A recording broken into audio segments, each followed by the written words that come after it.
初一的时候，跟有一个阿姨长达几个月的骂战，因为那个阿姨的教育观念就非常扭曲，真的。我第一次和她怎么产生骂战，就是我在那儿玩，然后她的孩子就吃那个花生，吃完花生就把那个花生壳往我身上砸。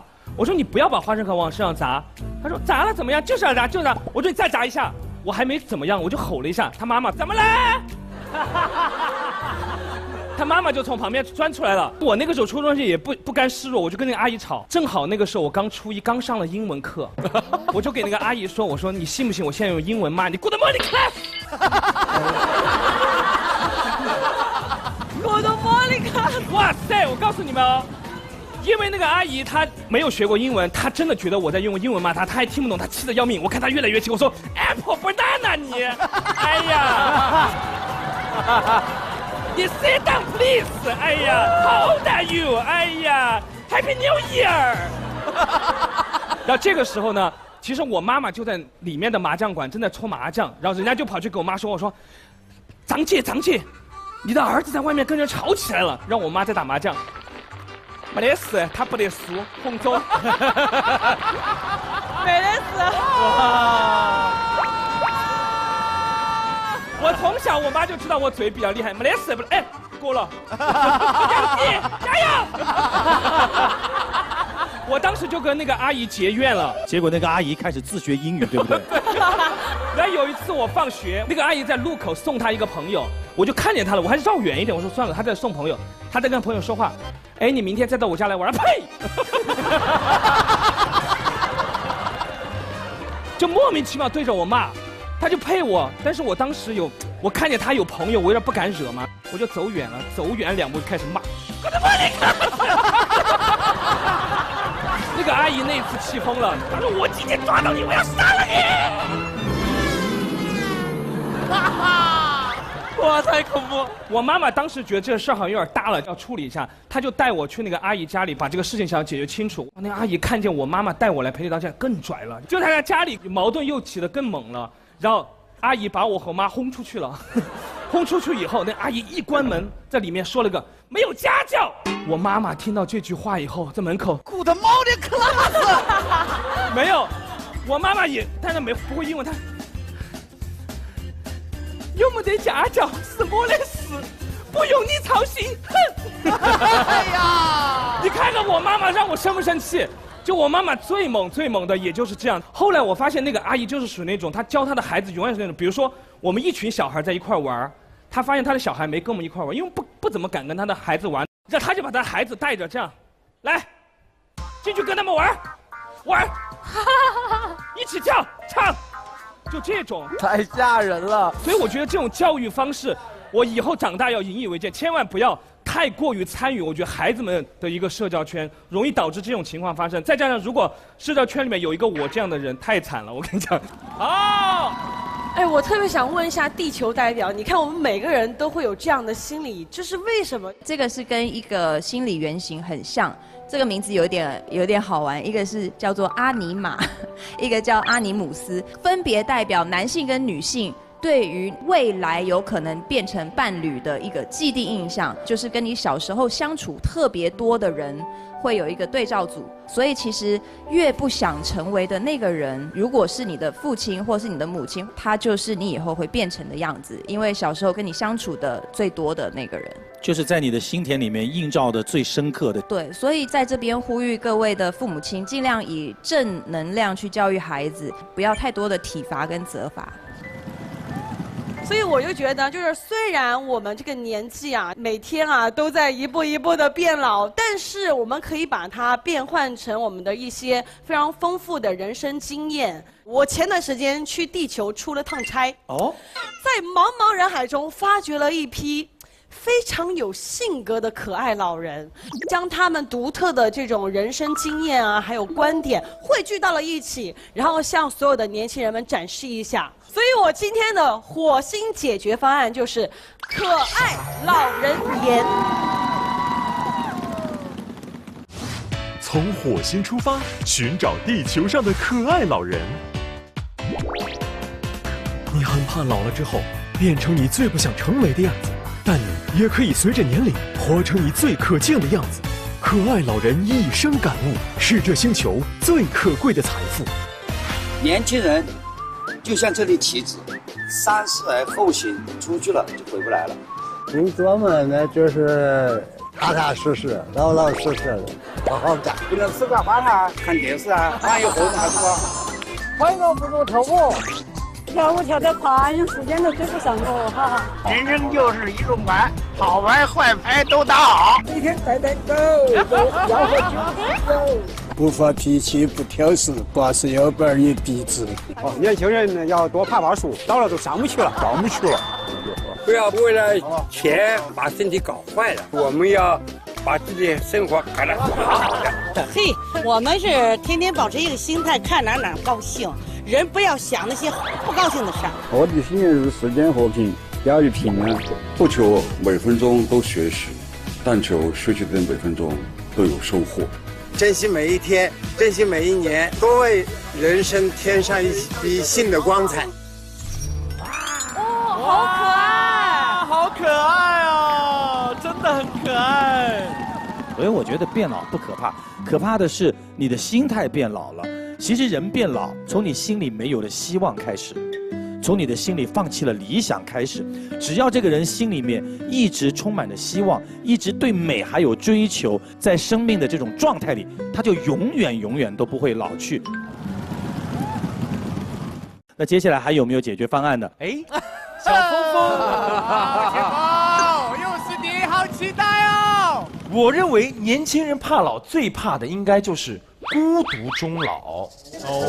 主要原因是因为他们现在属于伴随着互联网长大的一代，因为互联网上大家看到的大多数都是经过网络美化的。现在通过互联网，很多的年轻人选择网恋。现在有一个词叫做奔现，对不对？玩游戏玩到现实去了。对，见面以后大家很失望。对，所以不成功的失败率达到了90%以上。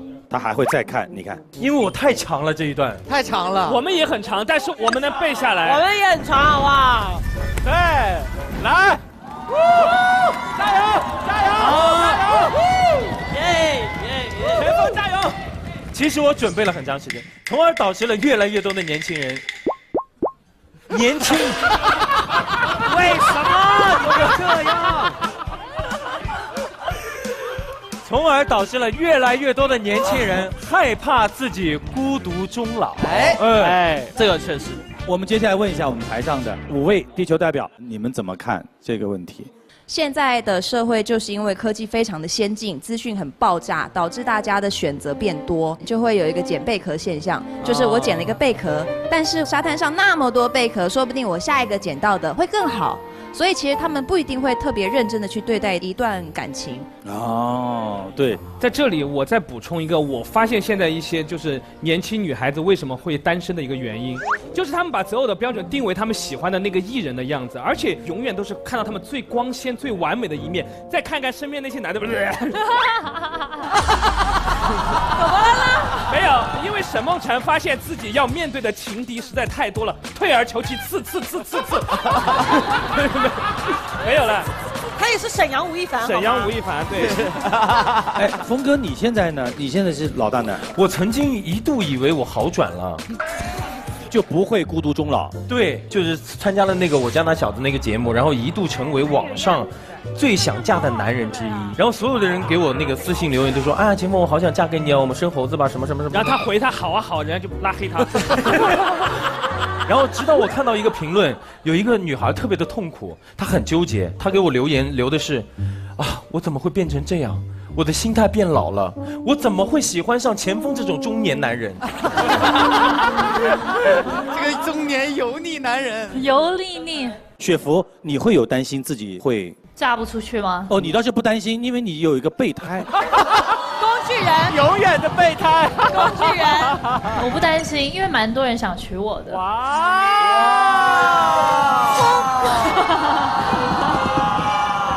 雪芙是刚刚听到很多人想嫁给我，现场怼我的吧？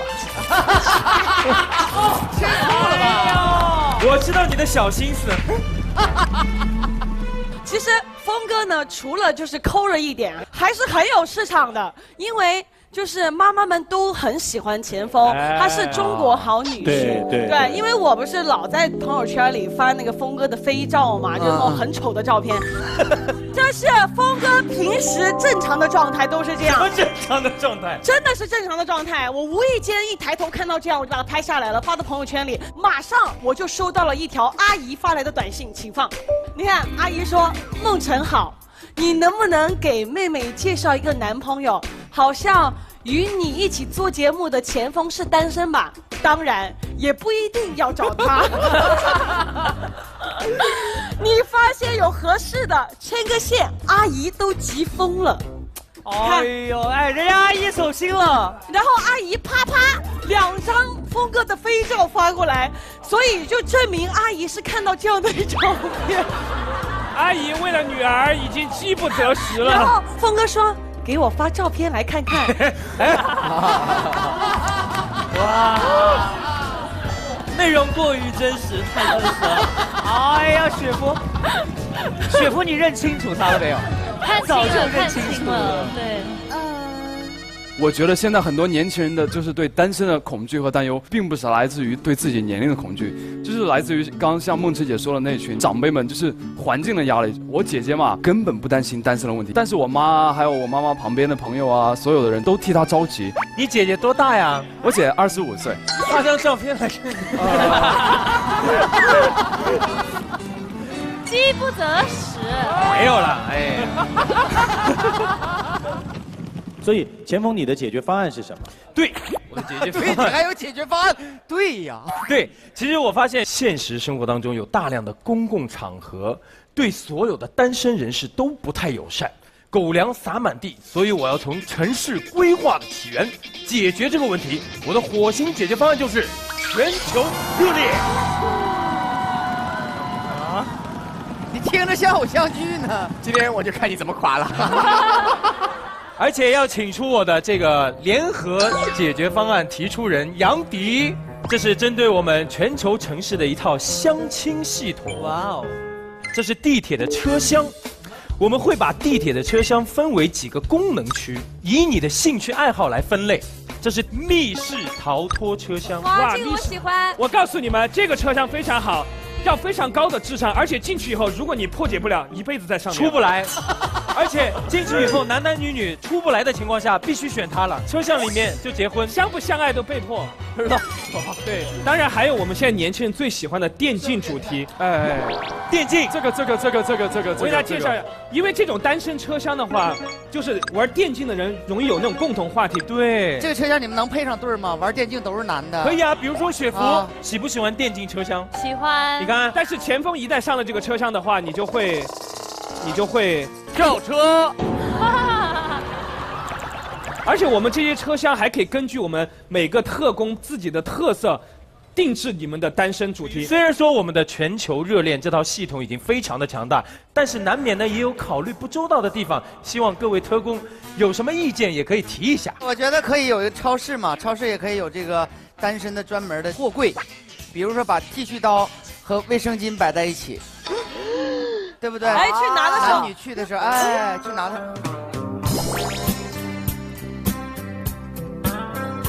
哎呦，是心动的感觉。而且刚刚哪个妹妹说的？你说的吧？她说单身飞机。因为经常你们明星坐在前面，然后也有很多人想从后面来到前面来观看你们。看，我看，观摩，杨迪不错啊，沈梦辰最黑，杨迪观看我们，神经病啊！其实我在火星早就搞了试点哦，从第1季到第4季，大家知道，在我们现场的观众朋友们当中成了多少对吗？啊，成功率非常的高，告诉大家，真的假的？高到我已经想坐到后面去。你去，鹿儿上来，去。而且我跟你说，今天这一半区域就安插的全都是单身的男女朋友。今天都单身的，你们不觉得都是男女吗？各位特工，我刚刚发现那小吴跟那姑娘聊得欢嘞，是不是？小吴噼里啪啦的。我们来问一下小吴，你对你身边的这位姑娘满意吗？哎，小吴的脸长那么红哦，我的天，你看看这个，哇！小吴微信加到了吗？微信加了吗？满意吗？就问你满不满意？哎呀，还考虑考虑。那我们反过来问一下旁边的那位单身姑娘，你对小吴满意吗？满意。满意。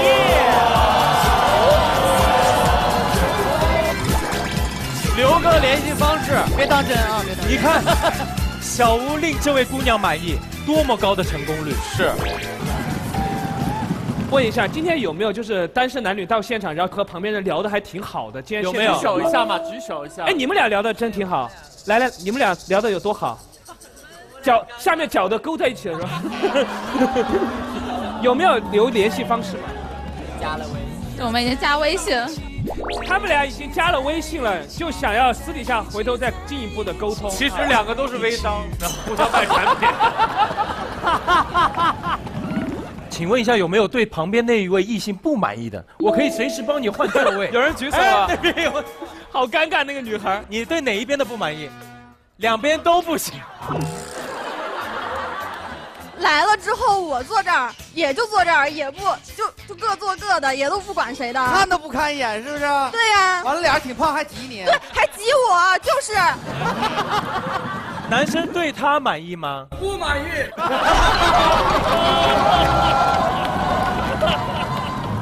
我们现场就可以换位置，好不好？女生，你想换到哪里？要坐第一排小吴旁边，已经说了，小吴他也喜欢你。小吴这么抢手啊！哇！其实现在越来越多的年轻人所谓的这种害怕，像他们啊，家庭的压力会比较大一点，爸爸妈妈希望就是他们尽早的能够找到生命当中的另一半。其他的朋友还有没有解决方案？我总结了一下，就是10个字：20岁的年纪，50岁的身体。身体给你们发信号了，有没有？12个字，哥们儿。12个字，20岁的年纪，50岁的身体。你老啦！哎呦，真的失忆了，我感觉。所以呢，我是觉得身体给你发信号以后，每个人有可能会遇到什么样的问题啊？皮肤松弛了，胶原蛋白流失了，发际线后移了。然后呢，身体莫名其妙发胖了。哦，这真的是对，特别莫名其妙。我说的是20岁左右的年轻人，你也一定要加入吗？我从20岁开始发胖的。其实这都是身体给你的信号。身体为什么会衰老？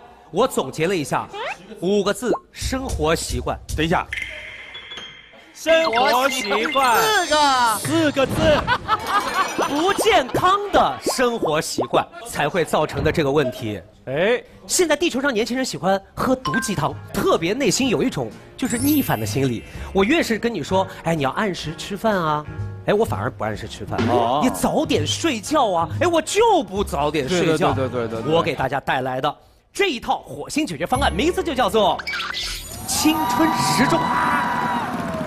哇，你的道具好大哦，比养心殿还要大。你一来就给年轻人送钟吗？什么叫年轻人送钟？这个是衷心的祝福。哎，每一个时钟的一个指向，象征着我们生活当中应该有的按时的一些习惯。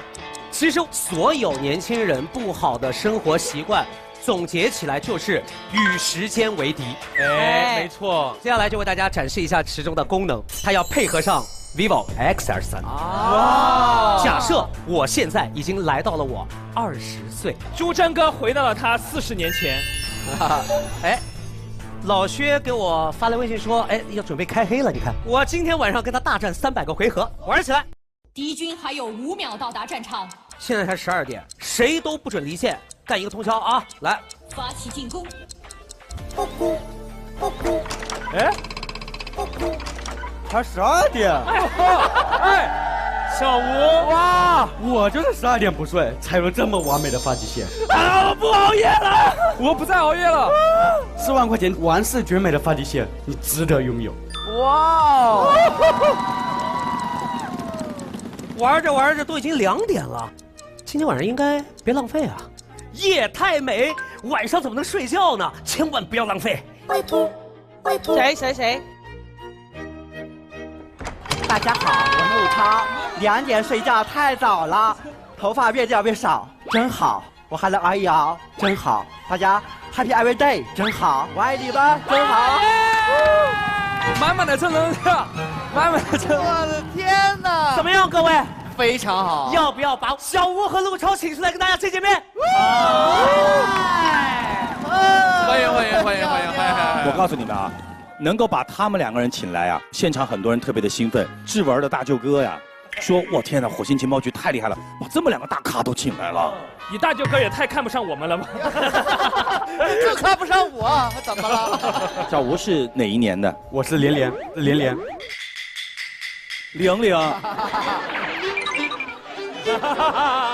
00年已经4万块钱修补发际线了，各位想想。真的。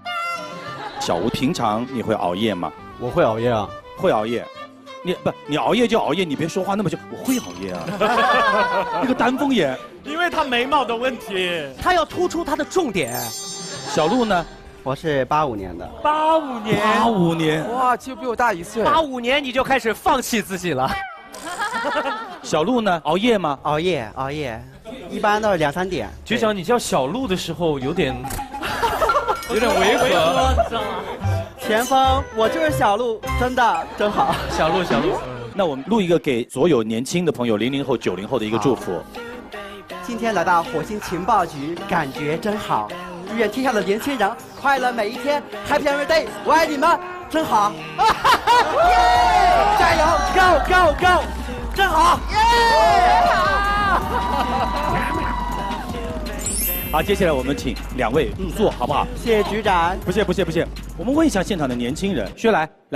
其实这样的设备在我们地球上曾经也出现过。丹麦有一家广告公司，他们就做过一个，就是像一个智能镜子一样的东西，它就是一个大屏幕，摄像头拍一个你的画面，然后他就给你看，就是如果你持续的抽烟，你抽10年之后，你的脸会变成什么样子？就是牙都烂掉了，然后脸上全是斑，然后那个眼睛也是黄的，就他能让你看到了以后，就觉得我自己还是不要抽烟了，因为再抽10年，也许真的就会变成这个样子。所以这样的东西在地球上已经实验过了，而且还真的蛮有效的。警醒作用，就像现在烟盒上面都会有那种图片，所以我就是觉得对付地球的年轻人，真的是要用转一个弯、反向的思维来给到他们。熬夜真的是元凶，我跟你说。对，但是之前好像年轻人有一种叫做什么朋克养生朋克，对，啤酒里面泡枸杞，可乐党参。长元气，真的。来，我们来问一下地球代表，目前流行的这种养生方式到底科不科学？关于枸杞泡酒这个养生方法，就是《自然》杂志，它曾经有一个研究就发现，喝酒可能导致我们身体细胞的 DNA 永久性的损伤，而且喝酒是中年男子死亡的第1大杀手。峰哥，拜拜！我先跟峰哥握个手。再见，朋友。峰哥，保重，峰哥。以后我再也不说你了，你日子也不多了。所以就是不要喝酒，对不对？对，只要是大于0的酒量就会有问题。大于0？我反对。你反对？表示反对，太好了！科学家之间我就喜欢听他们吵架。大于0的这个说法，我觉得会非常不科学。这就像说我开车，我只要上路我就被撞死。对，峰哥，你活过来了。峰哥刚才林子说完了以后，感觉自己奈何桥已经上了一半了，孟婆汤已经端在手上了。来，佳佳，让他再死。没有。但是像田丰这种身体的话，就。我也看了这篇报道，但是我平常也是会喝2杯。我觉得人生有太多的风险嘛，看自己的体质。对，很多别的事情你都有可能会去死的。保重，峰哥。反正早晚。但是我要说一点的是什么呢？喝酒会让心情好，心情愉悦，人整个就健康起来了。反对。大家会觉得喝酒让我们心情好，是因为喝酒的当下呢是会降低我们的警觉性，让我们觉得比较放松。但是实际上喝酒之后的效应会让我们变得更加的抑郁。没有，我喝酒的时候一点都没有放松警觉啊。哎，那个女孩为什么要找回来？警觉性很高的。其实我想补充一下，最后想说的是，没有哪一种食物你一直吃就会延年益寿。对，重要的是你的膳食要均衡，然后有一些特别不好的习惯要把它戒除。最后我们要达到的一个目标是叫做这个 eat right， 要吃得对，然后 keep fit 保持身体，然后呢 live long 活得长，最后要 die quick， 就是要无疾而终。所以我们保持好的这个身体状态，其实不见得一定是说为了要活得多么长，而是让我们，也许有限的那个人生质量能够过得更好。对，生活质量要高。所以呢，我觉得最好的、普遍适用大家的，就是健康的生活方式。早睡早起。就从今天开始，大家早睡早起，好不好？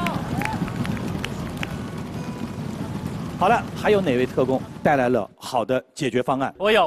哦，希杰，我觉得我们现在中国社会的这帮年轻人，他们基本上都是独生子女，而他们结婚生子以后，2口子可能要养一个8口之家，压力非常的大。而我们做过一个调查，说全国有1半以上的20出头的年轻人，他们的梦想就是说，在自己老去之前能够挣到500万，希望有对家庭、对自己有一个经济的保障。所以现在的年轻人，他们有一种心态是不敢老。别看我现在才18岁嘛，但我其实也是有过生活上的压力的。我小时候嘛，我是那种就是每个月都固定的有一天会给我发生活费嘛。生活费大概多少？之前的话都是6000。哦，6000块1个月。想拜妈妈为干妈，6000块你也发过？不是，这是以前。然后今年年初那段时间又到了，就是每个月就是我妈妈会固定给我发生活费的那天就去购物了。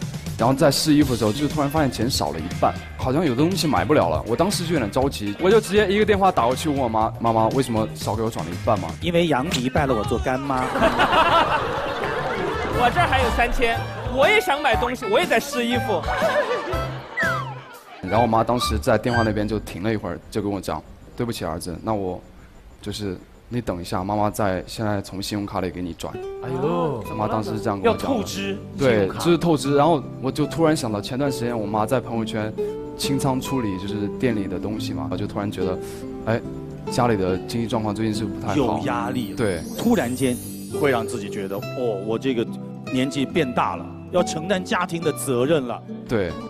现在年轻人，我跟你说都不容易。我接触很多年轻人，他们就是没有稳定的职业，就到这一行做一会儿，到那行做一会儿。而且他们年轻人有冲劲嘛，喜欢创业，但是现在创业特别的艰难，不容易。所以创业失败以后，他们拿什么来就是保障自己以后的生活？这个真的有，我现在的朋友，然后他们全都是去读大学嘛，但是你可能读了一个很好的大学，但你出来依旧没有一个很好的工作。其实8000一个月就算是比较高的工资了，对不对？不低了。对，其实现在很多人到不了，但是就算你到了，然后之后你1个月省吃俭用，你差不多能留下5000，一年12个月6万，对不对？但是在地球上，一个房子多少钱？这些就是压力。对，但是有压力其实不见得是件坏事情，压力可以变成动力，对不对？对，加油！你别说在学校里面，到了职场，其实也是。是的，而且我发现，就是职场上更年轻的后辈也会给你压力，因为现在出来工作的年轻人越来越多。像小楼和西坎，你们参加那个比赛，对不对？对。这马上第2季、第3季又要来了，那些更年轻的孩子们又来了。哇，你知道吗？压力就很大。哎，你们会不会就是害怕，就是在火星里面有后辈冲上来，然后自己就……杨迪，你也会叹气？我叹气是在于，这有什么好怕的？我这么有特点，对吧？除了晚辈的压力，我觉得前辈也是一种压力。他比你优秀，然后他还比你努力，就压力特别大。前段时间我们去那个保加利亚去游学嘛，然后呢就是坐飞机大概要9个多小时，然后大部分的人都很累了，就在睡觉或者在看剧。放眼望过去，就正好看到了大张伟老师。他在看书，那种很厚的文学书籍，然后拿一个笔非常认真的在做笔记。哇，那一下我压力就来了，因为我觉得大张伟是那种天才少年，很有才华，他还这么努力，还在看书，还在做笔记。完了，我就自愧不如。怎么办？正当我自愧不如的时候，我回头一看，看到了峰哥。哇，峰哥非常快乐的在点东西。牛排、羊排。哎，我要这个。哎，羊排。酒满上。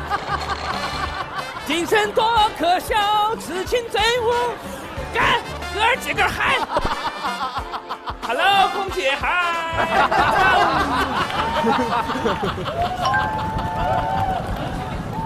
没事儿，有前锋这样的前辈，给自己很大的放松。我来给大家分享一个，我呢是来自四川大凉山。我在07年参加完比赛的时候，别人誉我为凉山的 Rain。哇哦，什么？你知道那个 Rain 吗？凉山的雨。被你一说，怎么就这么土了？我在最红的时候回凉山开了一场演唱会，将近10万人。我去了之后呢，当地的电视台就说啊，我们今天给你请了个暖场嘉宾，他叫吉克隽逸。然后他在外面守着，特别想跟你拍张照片，我就指使，就是这种指使着自己的工作，就不跟他拍。哎，好讨厌呐！我刚进入娱乐圈，不太懂，那时候太累了，就是天天演。过了很多年，有一天我的微博就被刷爆了，说哎，吉杰哥，你们凉山有一个新的叫吉克隽逸的上好声音了。然后他成名之后，在央视的一个晚会见到他，走过来，吉杰哥，我今天能跟你拍照了吗？我咬咬牙，当然可以拍拍照。但是我非常自信地告诉大家，自从我上了火星，他就天天来关注我。我们不是本来要准备录期朋友的吗？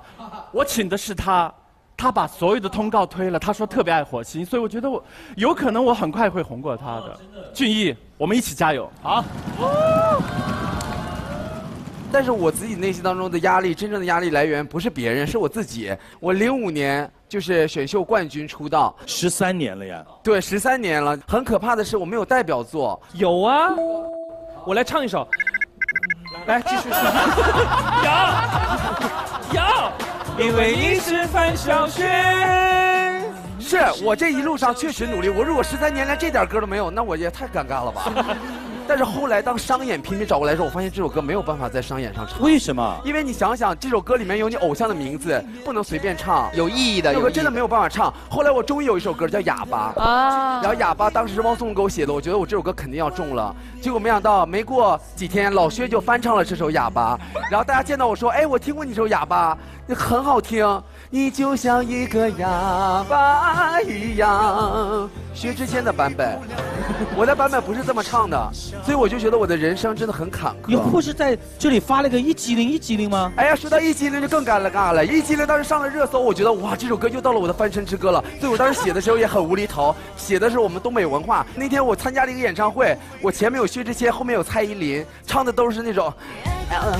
就很帅的，然后要不然薛之谦就是那种丑八怪，就大家都是那种很有音乐 sense 的。我一上台我就要唱，膝盖是波棱盖，腋下是嘎子窝，后背是后脊梁。你在干什么？你干玩呢？